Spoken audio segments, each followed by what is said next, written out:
The pick'ems have just been unveiled, and many folks have been hounding me for my predictions. Well, let me set the record straight right from the get-go.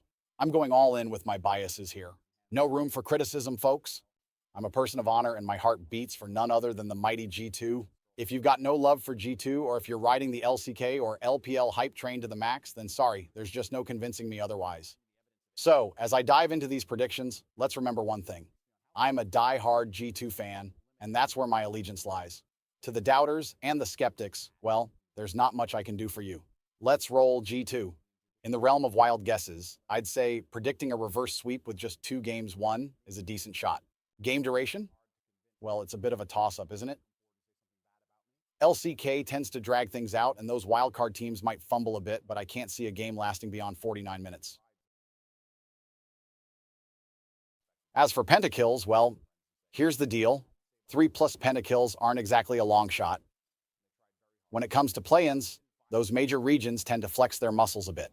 So don't be too surprised if we see some pentakill fireworks lighting up the rift. Now let's talk about those Drake predictions. Honestly, it's like rolling the dice, so I'm just throwing a random Drake in the ring. Now, when it comes to Baron steals, I reckon we're looking at a ballpark figure of 6 to 8. It's a range that seems manageable, and you never know when a team might pull off some crazy Baron heists. So let's keep our eyes peeled for those game-changing steals. When it comes to figuring out who's going to be the most versatile across roles this year, it's like navigating through a labyrinth. We've got champions like Rel, LeBlanc, and Tristana in the mix, but the meta can be as unpredictable as a coin flip. Swain, well, that's not a bad guess at all. The Birdman's got the potential to pop up in various positions. Nico, too, she's a shape-shifting wildcard. But let's not forget about Gragas. That barrel-throwing brawler has been known to surprise us before, and with someone like Mickey X in the game, you never know. So, after giving it a bit more thought, my money's still on Gragas or Swain to shake things up across roles this year. But hey, in League of Legends, you can never be too sure. Let's see where the meta takes us.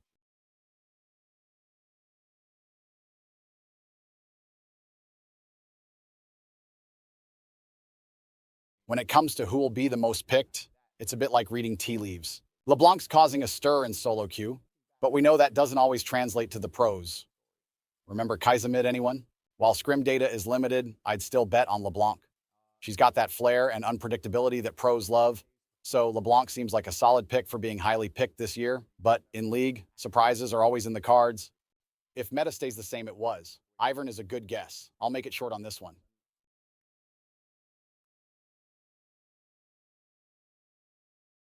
When it comes to predicting which champion is going to rack up the most deaths, it's like trying to guess the number of grains of sand on a beach. Evi, if he were in the mix, might be a contender for the top lane, but we'll have to set that aside. Now Renekton, well, he's picked quite a bit and he's known to get in the thick of things. So I'm inclined to go with the Croc. That relentless aggression might just lead to a few too many deaths, making Renekton a solid pick for the champion with the most deaths this year. When it comes to predicting the champion with the highest win rate in a prestigious tournament like this, it's no small feat. It's a task that demands careful consideration, a deep dive into the meta, and a keen understanding of the players and teams competing. Let's take a moment to mull it over. First and foremost, it's essential to acknowledge that the League of Legends meta is a constantly shifting landscape. What's strong today might not be tomorrow, and what's considered niche can suddenly rise to prominence with a single patch. The champions who excel in the professional scene are often those who offer versatility, reliability, and adaptability. Ashe emerges as a compelling choice for the champion with the highest win rate in the tournament. While the other champions have their strengths and unique qualities, Ashe's simplicity, reliability, and versatility, along with her proven track record in professional play, make her a strong contender. Her impact can extend beyond the laning phase, and she can adapt to various team compositions and strategies, making her a potentially safer bet for the highest win rate.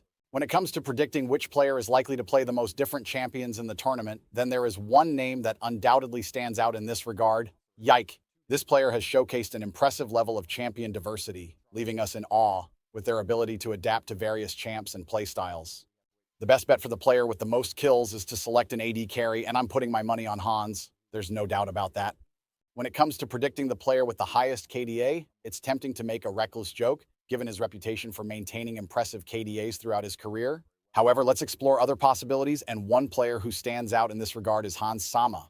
Hans Sama has consistently demonstrated exceptional positioning, decision-making, and mechanics, which are key factors in maintaining a high KDA.